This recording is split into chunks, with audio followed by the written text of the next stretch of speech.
Hi, hello everybody. Whoever's coming on early, 2 minutes ahead. I believe that I've corrected my technical difficulties from last week, and I am going to be ready to go. Very exciting about that. It's been a great week. This was a great weekend. A lot of people didn't like the weekend because it was rainy. I thought it was amazing. I love rainy weekends. In fact, maybe I'll even mention that about that. Hey, Nat, how are you? Welcome to the 8 o'clock showing of Diana the Happy Lawyer. We're going to be getting underway momentarily. Hi, Joanna. How's everything in Florida? Nice and warm? I'm jealous. Soon, though. I think I'm moving back in August, maybe sooner. But I'm ready to go. Margarita, welcome for join. Thank you, welcome, and thank you for joining. Any minute, we're going to get started. Hopefully, my kitty cats won't harass us too much. I've fed them, so food will hopefully keep them away from the desk. But you never know with them; they sometimes will be, what's the word? Mischievous pains in the necks, so that I have to push them away all the time. Okay, 8 o'clock. Hello, and welcome to the 9th episode of the archives. I believe it's 9, so I'm pretty excited about that. And, hey, you know what? Feeling good is my responsibility. Hey, you know what? So I'm focusing on feeling good right now. Hey, you know what? What? Feeling good is my responsibility, hey, you know what? So I'm focusing on feeling good right now. So I'm focusing on feeling good right now. So I'm focusing on feeling good right now. And I can't get the song out of my head. So that is the song from Dr. Fun. He's really a riot. He does little songs all the time. You should definitely check him out on Facebook, because once you get onto a loop with him, become friends with him. He's from California. He's got all kinds of little fun songs that will just stick in your head. And it's really, that one stuck in my head. And I sing it all the time. And apparently it's been catching on, because some other people told me that they heard me sing it. And, it's true. Feeling good is your responsibility. We all can't seek out other people to make us feel good or change the way we're feeling. It's going to be up to you how you're feeling. So not only is it a cute, funsy song, but it's also true. Feeling good is your own responsibility. So try and keep that in mind and focus on feeling good. And, in your mind, you really can only think about one thing at a time. So if you're focusing on feeling good, then you're going to feel good. And you will exclude the other things out of your mind. And if you have to keep doing it, if something's going on in your life and you have to keep going back on focusing on feeling good right now, then just keep doing that, and it will become habitual. It will become your regular thought to focus on feeling good.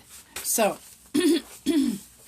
so last week I talked about you'll see it when you believe it.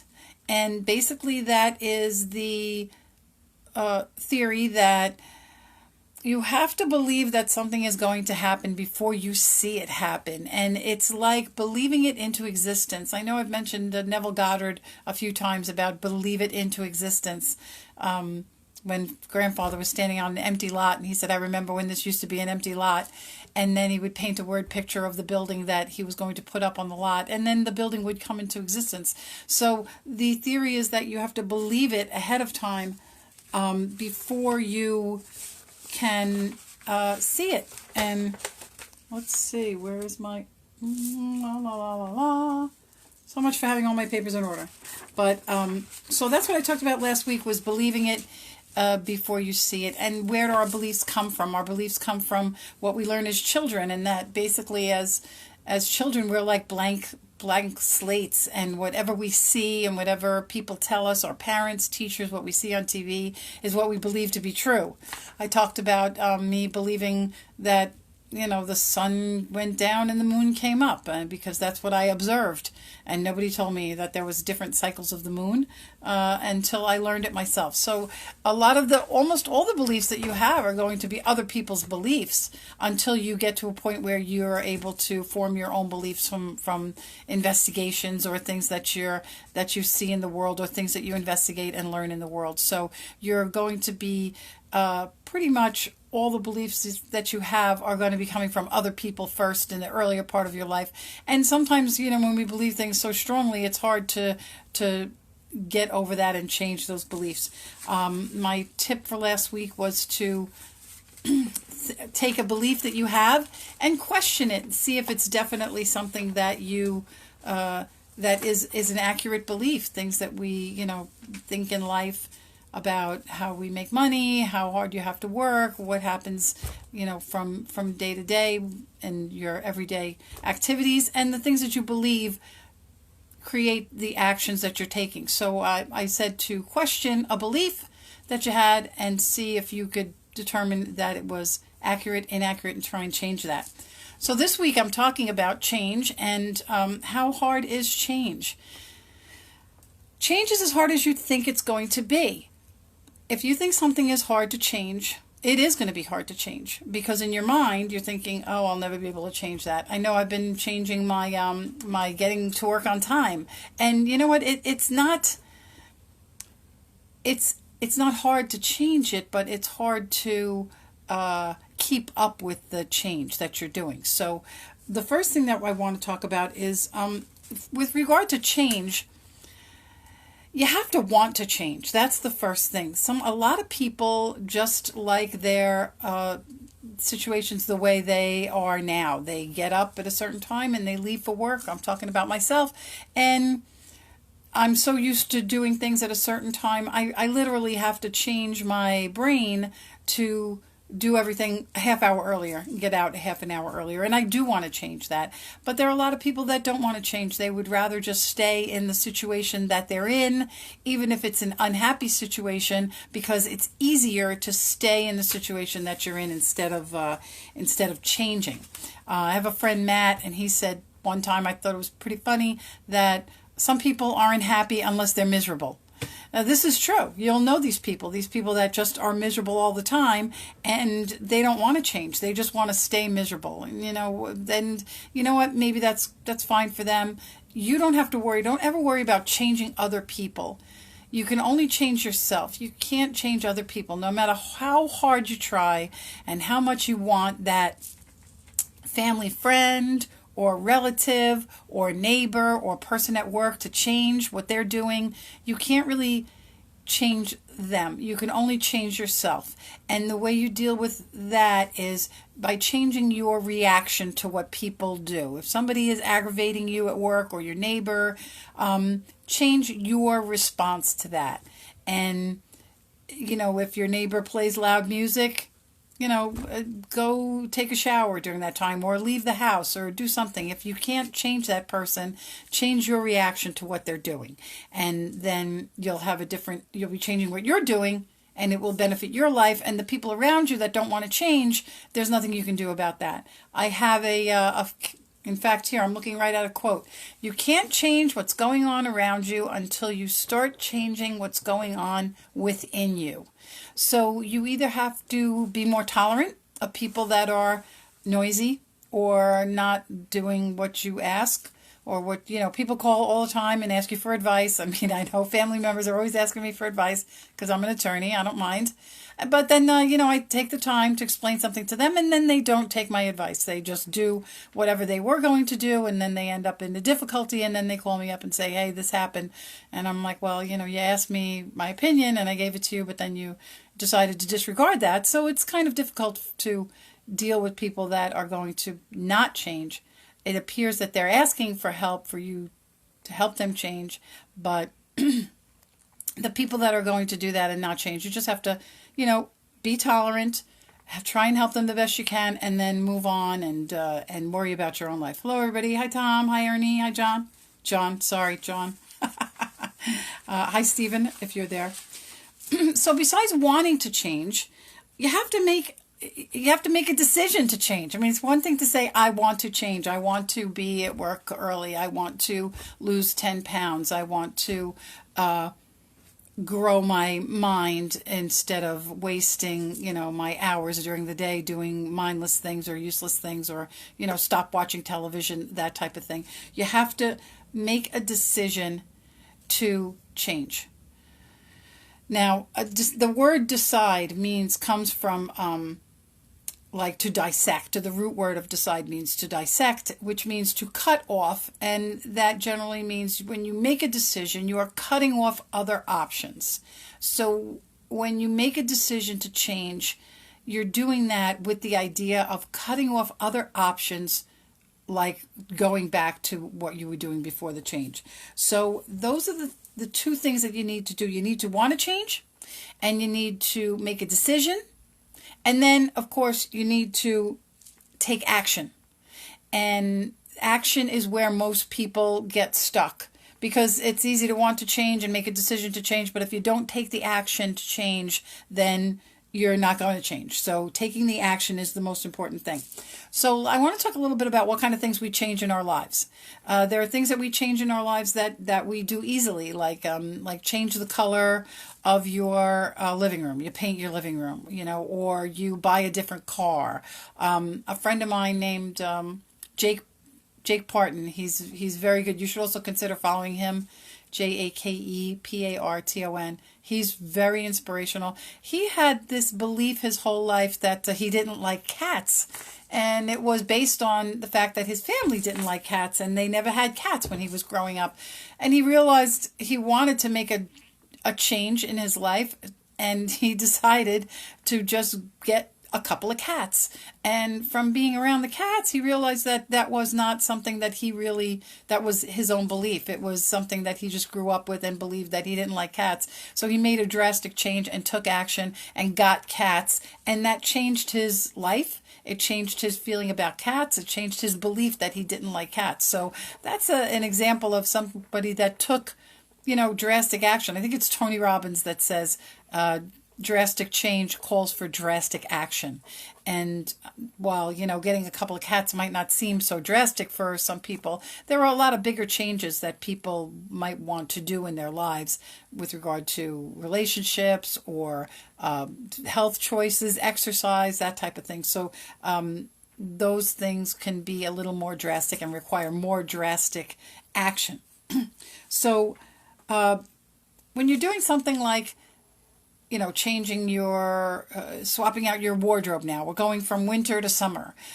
These are, you take all your winter clothes out and you put all your summer clothes in. These are changes that we do all the time. There are a lot of changes that we do in life that we like to do. You like to get that summer feeling, getting your warm clothes out, or changing your furniture around in the living room, or repainting something. These are changes that you're looking forward to because you want to just, have a different feeling, because it makes you feel good. It makes you feel good when you're making a change. You lose that stale effect of the same thing going on, and you're making a change. So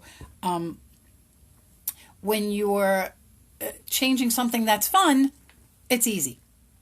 It's the changing things that are not so fun that is more difficult. And there's a lot of resistance to changing things that aren't fun to change, like food choices. There's things that we do that this is what I'm going to suggest to you. When you're taking action to make a change from something that you do that you don't like, to change something else, like exercise, eating. I know I've suggested watching television less. A lot of people are not going to like that. I know tonight is the start of Game of Thrones. Game of Thrones is coming back on tonight, and I have not watched television in like 6 years, so I did not get hooked on Game of Thrones. Now, I know a lot of people are hooked on Game of Thrones, and I've seen little bits and pieces of Game of Thrones, right, over the whatever years that it's been on. And you know what? It looks like a lot of the same stuff that all television is about, which is drama. And I have enough drama in my life. I don't need to add Game of Thrones drama. But it's a lot of, pillaging and betrayal and murder and a whole bunch of really negative stuff. And I know people are rooting for the bad guy, rooting for the good guy to win over the bad guy, and, because somebody betrayed somebody else, brothers and sisters. But the thing is, it's still such negativity. There's so much negativity, I'm sorry to say, is negativity in Game of Thrones. And people are watching it on Sunday night, and they're waking up the next day on Monday morning. Hey, Linda, I know. Linda likes the no TV. They wake up the next day on Monday, and you wonder why you're stressed out in traffic. It's because you went to sleep after watching an hour of Game of Thrones, which was nothing but hostility and murder. And we have to understand that these are things that we're so used to it. And listen, I watched Breaking Bad. I watched Breaking Bad so many times, and I watched Oz when Oz was on. I watched what's the other one that everybody watched? The Sopranos. I mean, I was that person too. I was a person that was watching all that negative TV all the time. And now, I'll say to somebody, "Oh, you should watch Breaking Bad," and I'll turn it on. You can, whatever you do. Binge watching, that's the term, binge watch it, and I can't even get through the first episode now. And I think, like, wow, how did I watch this? I mean, it's so violent and so horrible, and I know the first episode's nothing compared to what goes on in the rest of the seasons of Breaking Bad. I mean, it really gets to be some horrific stuff, and I was one of those people that couldn't wait till Breaking Bad was on, just like people can't wait till Game of Thrones is on. And what I'm suggesting to you is that you have to understand that TV programming is exactly what that is. They're programming negativity. They're programming drama. They're programming, your life isn't as bad as somebody who's, being betrayed. I mean, you're not in the Game of Thrones era, but there's lots of other TV that is current day, and politics and police drama and all of it. And God help us, emergency room drama. I mean, who wants to see that? I don't understand now. I used to watch that stuff too. I don't understand now how I did it, except that I was programmed by the TV to come home every night and sit on the couch and watch that. I talked to a friend the other day about that he likes to go home and he relaxes by sitting in front of the TV. And I said, well, what are you watching? And he said he was watching Anatomy of a Murder. And I was like, oh my God, why would you watch that? I've never watched it. I barely don't know what it's about. He told me, I said, why would you watch this about something that's about murder? And he said, well, it's not really about murder. It's about how they're catching the guy and all the investigation behind the scenes and all that stuff. But you know what? I felt so bad because he was so enthusiastic about trying to convince me that it was actually good for him to watch Anatomy of a Murder and that it was relaxing for him to binge watch that for hours at a time. And all I can say, I said to him, please consider watching something else, because I didn't want to upset him and let him know how upset I was, although I think he realized it. If it's got the word murder in the title, that's a good hint that you should not be watching it. We have like PG-13, R ratings. Remember all that rating schedule that came out? Now, why do we have that? We have that so that you don't bring your children to see something that's violent, or that there's cursing, or, murder and all of that stuff. But yet you don't think twice about exposing yourself to something like that. I mean, where people look forward to the R rating. People, can't wait to see the murder and the drama and so much, that they're so used to seeing it that they get to a level that this is what they have to see to be entertained. Are you not entertained? Sorry, I didn't expect to throw that in. One of my favorite lines from Gladiator, after he kills all those people and the people are still cheering for more, and he's, "Are you not entertained?" And they're not. They want more. The people just want more blood and guts. And unfortunately, you wouldn't take your kid to see Game of Thrones, but you're going to put your kid to sleep so that you can go watch Game of Thrones. Please consider that is really not healthy for you. So what I'm suggesting is that in the same time, and go ahead, watch Game of Thrones, okay? I don't want anybody to get like, oh my God, she hates Game of Thrones. This is the last season, okay? So watch Game of Thrones the whole season if it's something that you really want to do and you have your heart set on it. But don't replace it with the next drama that's coming on, because this is what happened in Oz was followed by Sopranos, was followed by Boardwalk Empire, was followed by Game of Thrones. Every Sunday night at 9 o'clock on HBO, there's some like really dramatic thing, and they're getting a lot of viewers from it. But what I'm asking you to do is, don't replace Game of Thrones when the season's over with something equally as negative or dramatic. Replace it with something else. Replace it with, there's tons of stuff. Watch a comedy. I pretty much just will put comedy on. Even old TV. What was I watching? Hot Tub Time Machine. I like to have stuff on in the background. If I'm not doing like Psycho-Cybernetics or listening to somebody positive speaking, or I had Louise Hay doing a positive affirmations the other day, just playing in the background while I'm walking around. I'm the type of person, I'm conditioned to come home and turn on the TV because I live alone, and so it's like having somebody else in the house.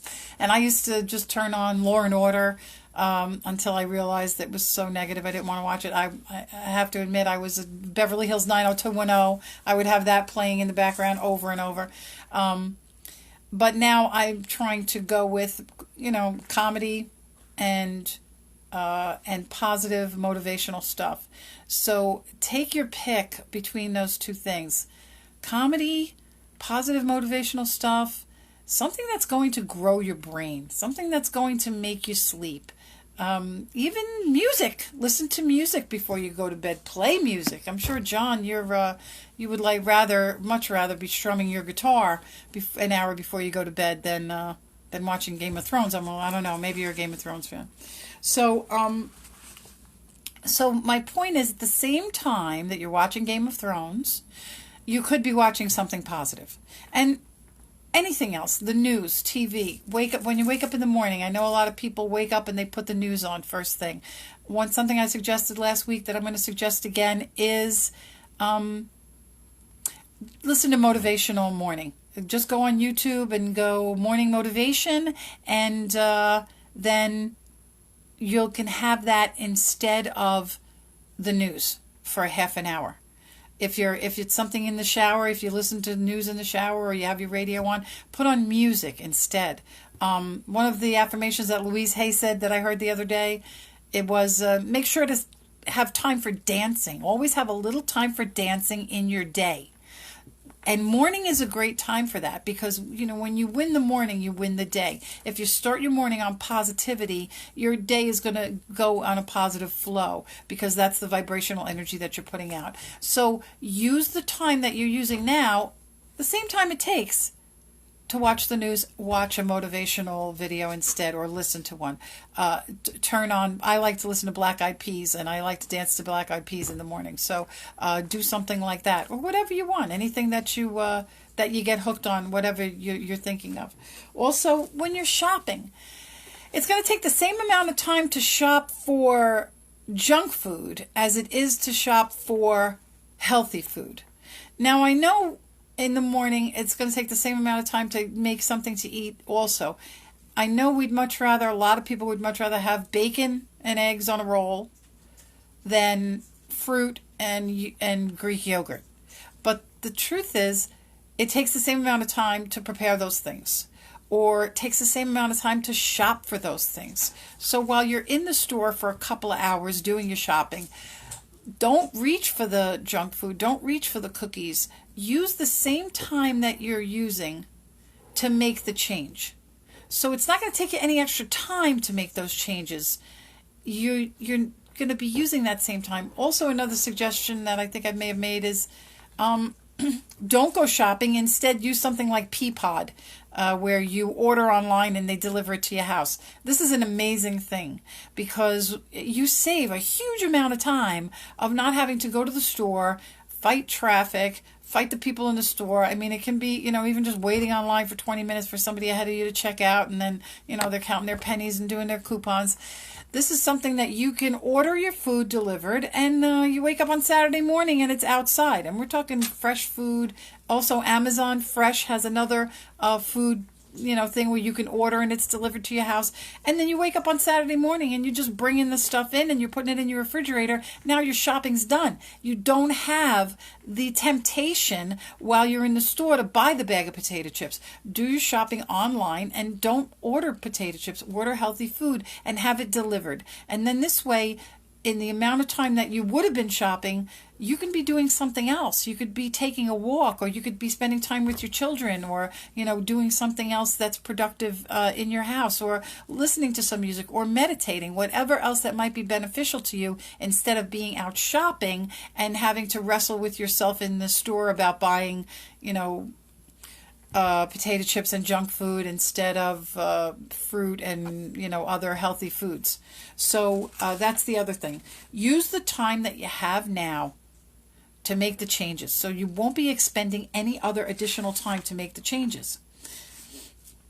Now, there's always, even though that sounds like it's easy, I'm saying it's easy. Just use the same time you have to watch something different on TV or shop for some different food. Yeah, especially driving. Also, my big thing about driving in your car, make sure to have a motivational thing coming out of your radio instead of the news.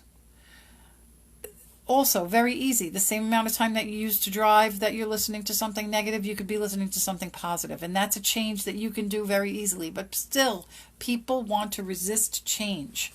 And most of it is because of, just being used to doing the same thing all the time. And there's like a fear that there could, if I do something different, what's it going to be like? How am I going to, I don't want to change. I don't want to be a different person.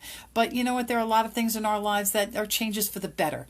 And if you're not going to expend any effort and you're not going to expend any extra time, try and make the change. Just to something that's a little bit more positive. The thing that people get stuck on with change also, if they're not doing it like in the same amount of time, is if they have to affirmatively change something that they're doing at night to something completely different, or the way they interact with people at work, or the way they interact within their relationships or with their children, is that they can't decide. The decision factor for changing tends to drag on. People who can't make decisions about, yes, I'm going to change. Yes, I'm going to exercise in the morning. Yes, I'm going to change my eating habits. And they start thinking it over, and it's something that I've heard this term, analysis paralysis. And it's when you just overthink something to a point where it doesn't even have the same definition, or what the original meaning of it is gone, because you've just thought about it to the end. I had a friend who used to think about whether she should buy a new mattress, and it was something that she would just go back and forth, and she would just analyze every aspect of it to a point where it was wasting so much time to even make a decision to make the change. Dorada, you're hitting on something that I'm going to talk about next. Changing too many things at once. This is also very difficult, and I don't suggest it unless you're a really strong person. I can't even change too many things at once. And all the stuff I'm talking about, I'm guilty of too. It's taken me a long time to get to where I am, that I'm not, tempted. I am tempted to watch Game of Thrones, but I just know, what, I'm going to go, I don't really want to see people getting killed. I don't want to see it, so I'm not going to watch it. But the book that I had, The One Thing, I don't have it in front of me right now, but I've recommended it before, The One Thing, and it talks about doing one thing at a time. And what this person was saying was, you can't say, okay, I'm going to change everything that I do because I want to be a healthier and happier person. So I'm going to wake up in the morning and meditate, and then I'm going to go to the gym and exercise, and then I'm going to make a healthy breakfast, and then I'm going to go to work and be, get along with everybody in the office. So, and these are things that are like, it's like waking up and first trying to be like Gandhi and do meditation, and then trying to be like Arnold Schwarzenegger and do your exercise, and then trying to be like, Rachel Ray and make an amazing breakfast, and then trying to go to the office and do something great and be like Elon Musk. You can't be all those people. Even those people in a day aren't all those people. Elon Musk is just Elon Musk. Arnold Schwarzenegger is just Arnold Schwarzenegger. So you're just going to focus on one thing at a time to change. If you want to get up and meditate, you can get up and meditate. This is something, if it's something new that's going on in your life, it's easy. I'm going to be doing a meditation lesson coming up soon. Don't get stressed out over meditation. People get so stressed out over meditation. It's like an oxymoron. But we'll talk about that in another time. But so the thing that you want to do is you want to go slow and do one thing at a time when you're trying to make change in your life. And then, sorry, so I'm going back and forth here. Change one thing at a time, and then when that becomes under control, if you're doing meditation and in the morning and it's added in, then maybe after that, add a walk. Go out and go for a walk. Sometimes I think of walking and meditating at the same time because when I'm out, I'm very lucky. I live by the beach, but in all honesty, even if you just got up and walked around your neighborhood at 6 o'clock or 7 o'clock in the morning while it's still very quiet, while everybody in your house is still sleeping, while the sun is just coming up, you're going to see things that you didn't see before. And you don't want the first time you're going out of your house in your morning to be when you're getting into your car and driving to work, because you're going to go out and it's going to be like, oh, it's such a beautiful day. Okay, I got to go to work and I got to drive and I got to think about all this stuff, drop off the kids, whatever else you have to do. Try and get a little bit of time, even if you take your kids with you to go for a walk, just to be out in the morning for a little bit of time before you have to start your day, so you can appreciate that and do like a little, just clear your mind while you're walking. It could be like a meditation that's going on there.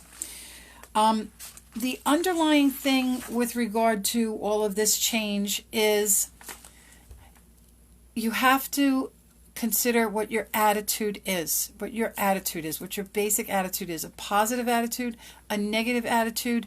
If your attitude is negative, you are always going to be negative no matter what you're trying to change. Even if you're changing something for the better, your underlying attitude has to change before you'll have an effect on anything else that you're changing in your life. And I heard an analogy that I thought was pretty good. It's like, when winter comes and we're driving around in our cars and all the snow and the salt and everything is on your windshield and the outside of your car is dirty and all your windows are covered with salt and dirt and grime. That's like your attitude surrounding you. When you're sitting in your car and you're looking out all those dirty windows, everything looks dirty. And then when you get your car cleaned finally, you look out the window and the window's clean, and now the whole world looks much cleaner and much nicer. So you have to focus on what your attitude is. Take a critical look at yourself. Are you the, glass half empty or glass half full? I heard this something about just get a bigger glass, and you have to think that about your attitude, and you have to change your attitude if it's a negative attitude, because if it is, you're going to be negative about everything.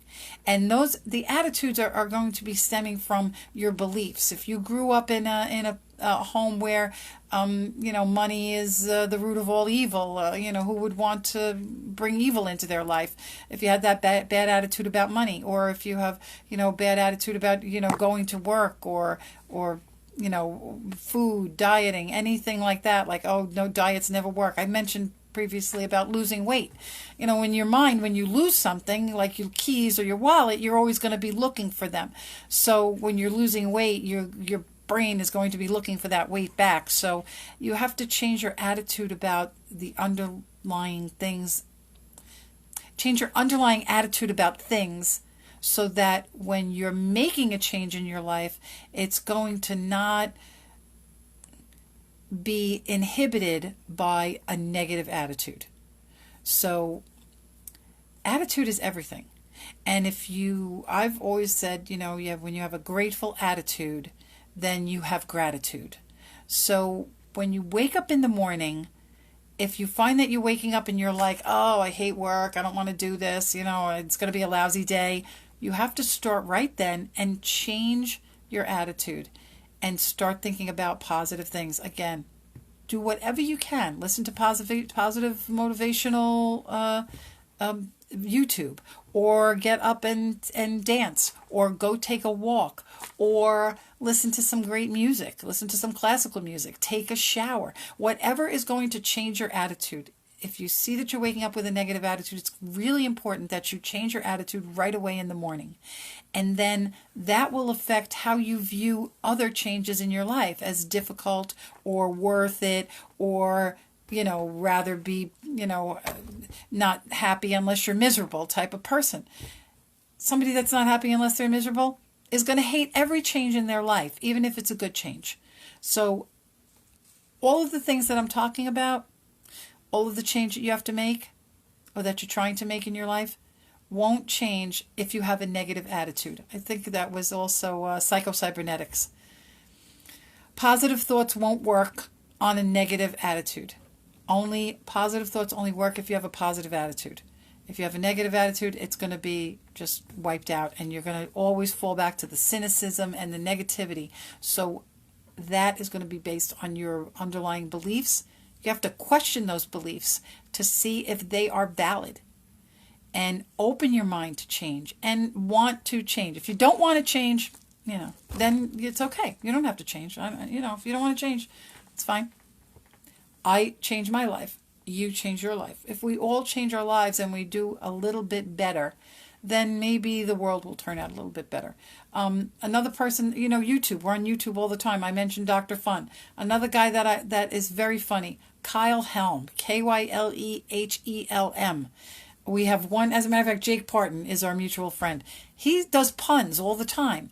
And, you could go on Facebook, your normal time that you're on Facebook, you can look at, politics and negativity, or you can look at funny stuff. And the more funny stuff you click on, the more funny stuff is going to go to you. So, look up Dr. Fun. Try and be friends with him. Try and be friends with Kyle Helm. I joined something called the Sloth Lovers. I happen to love sloths. And now I get all these pictures of sloths all the time, and they're just the cutest. I mean, I love sloths, I love every kind of sloth. So plant and get into more of the positive things, and that's going to help your attitude change from negativity to positivity. So those are the ideas on change for this week. The tip that I'm going to give you for this week is that think about something that you want to change, something that's going to make a difference in your life. And it could be something small. And it could be something that's going to be used in the same amount of time that you're using now. Shopping for better foods, taking a walk, walking the dog, meditating in the morning, something that even 5 minutes of meditation, listening to a motivational morning motivation instead of the news. So pick something that you can change in your life that's going to make a difference, and then decide to do it. And you know what? If you make the change and you shop healthy one week and then the next week you buy, the bacon and eggs, it's okay. You can always go back. If you listen to the motivational morning video one day and then the next morning you wake up and you turn on the news, it's okay. You can always go back to it.